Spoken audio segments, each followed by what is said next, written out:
Hello friends, hello and welcome to my channel. हमने कल पढ़ चुके थे मनुष्य की पेशियाँ। ठीक है, मनुष्य की पेशियों का हमने ए बी सी डी सब पढ़ चुका था। और हमने पढ़ा था अग्रबाहु की पेशियाँ, है ना। और अब हम पढ़ने वाले हैं पेशियों की गति। वो हमारा जो चैप्टर गया, हमने जो पढ़ा था वो बहुत अच्छे से पढ़ा था, बहुत मज़ा आया था। अगर आपने ना देखा हो तो जा करके ज़रूर देख लीजिएगा। अब हम पढ़ने वाले हैं पेशियों की गति। ठीक है, पेशियों की गति के बारे में हम चलिए पढ़ते हैं। अस्थियाँ मांसपेशियों से ढकी रहती हैं।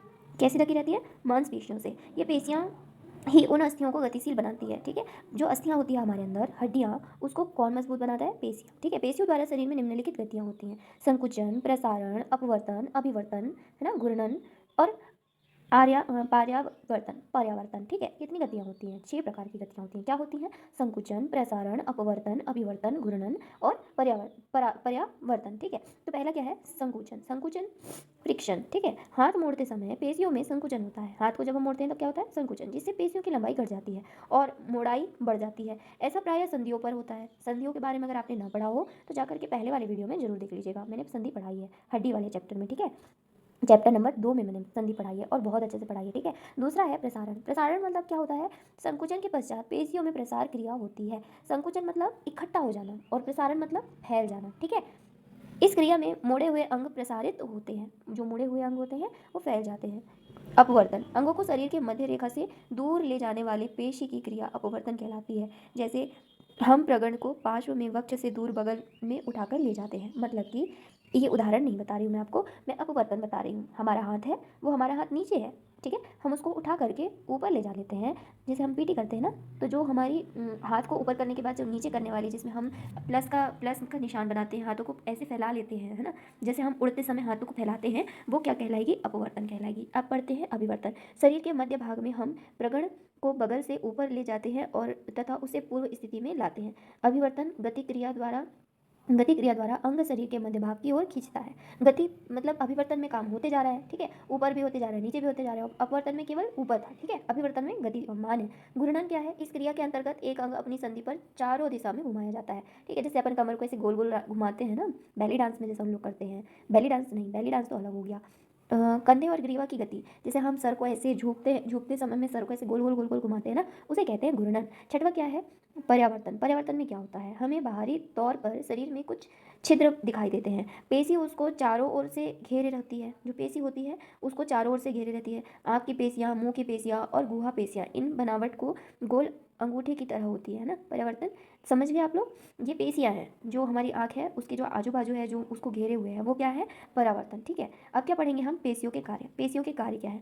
पेशियों के 6 कार्य हैं। हमने जो पहले पढ़ा उसके भी 6 ही थे। पेशियों की गति भी 6 ही प्रकार की थी और कार्य भी 6 ही प्रकार के हैं। शरीर को गति प्रदान करना, गति मतलब चलना दौड़ना, है ना, ये करना। शरीर की रक्षा करना, उसकी हेल्प मदद करना, उसको सुरक्षित रखना। शरीर को सुडौल और आकर्षक बनाना, सुंदर बनाना, ब्यूटीफुल बनाना। ठीक है, आसन स्थिर करना। ठीक है, आसन स्थिर करना, जैसे हम बैठते हैं, अगर मान लीजिए हमारे अंदर केवल हड्डी हो, ठीक है, मांस ना हो, तो हमें बैठने में हम लुढ़क देंगे। जैसे बर्तन, बर्तन में जब तक पेंदी ना हो, जब तक उसका तल हिस्सा ना हो, मजबूत ना हो, तब तक वो लुढ़क जाएगा। तो वैसे ही हमें आसन स्थिर करना। ठीक है, सहयोग देने का कार्य, हेल्प करने का कार्य, मदद करने का कार्य। छठवा क्या है? शरीर को उष्णता प्रदान करना, गर्मी, गर्मी जिसे कहते हैं हम, वो प्रदान करना। चलिए पहला पढ़ते हैं। शरीर को गति प्रदान करना, मांसपेशियों के सहयोग से मानव शरीर कई कार्य करने में समर्थ होता है, जैसे चलना दौड़ना, हंसना बोलना, सोना खाना आदि। ठीक है, शरीर से ये सब चीज़ें हो रही है। और दूसरा क्या है? शरीर की रक्षा करना, मजबूत तंतुओं और नसों में मांसपेशियां हड्डी को सुरक्षित रखती है। इस प्रकार कंकाल के भीतर स्थित कोमल अंग भी रक्षा हो जाता है। ठीक है, रक्षा हो जाती है, शरीर की रक्षा हो जाती है। ठीक है, तीसरा क्या है? शरीर को सुडौल और आकर्षक बनाना। स्नायु के कारण ही हमारा शरीर सुंदर व सुडौल, दृढ़ एवं बलिष्ठ दिखाई देता है। आसन स्थिर करना, पेशियां शरीर के किसी आसन की स्थिति में उसे स्थिर रखने का कार्य भी करती हैं। पेशियों के अभाव में आसन का स्थिर होना असंभव है। ठीक है, पेशियां ना होंगी तो आसन का स्थिर होना असंभव है। असहयोग देने का कार्य, पेशियां उदर गुहा के अंदर कोमल अंग को जहाँ अस्थियां कम है उन्हें सहारा देने का कार्य भी करती हैं, जैसे अमाशय। ठीक है, अब है शरीर को उष्णता प्रदान करना। पेशियां शरीर को ऊर्जा प्रदान करती है और शरीर की उष्णता बनाए रखती हैं। मांसपेशियों का महत्व, मांसपेशियों बहुत ज़्यादा इंपॉर्टेंट है। अब इसके बारे में हम पढ़ते हैं। Importance of muscles. मांसपेशियां हमारे शरीर में महत्वपूर्ण भूमिका निभाती है। इसके कारण ही हमारे अंगों को सुरक्षा प्रदान होती है। इसकी वजह से ही हमारे अंग कैसे होते हैं? सुरक्षित होते हैं, मजबूत होते हैं, है ना। और जैविक क्रियाएं संपन्न होती हैं। जैविक क्रियाएं क्या होती हैं? प्रजनन, भोजन, पाचन, है ना, ये सारी चीज़ें संपन्न होती हैं। मांसपेशियों के बिना हमारा शरीर अस्थियों का ढांचा मात्र बनकर रह जाता। इन्हीं के कारण हमारे ढांचे को एक निश्चित आकृति प्राप्त होती है। सुंदरता है ना, आकृति जो है इन्हीं की वजह से प्राप्त होती है और हम किसी जंतु विशेष की पहचान कर पाते हैं। प्रतिवर्ती क्रियाओं के चालन में भी मांसपेशियां महत्वपूर्ण भूमिका निभाती है ना।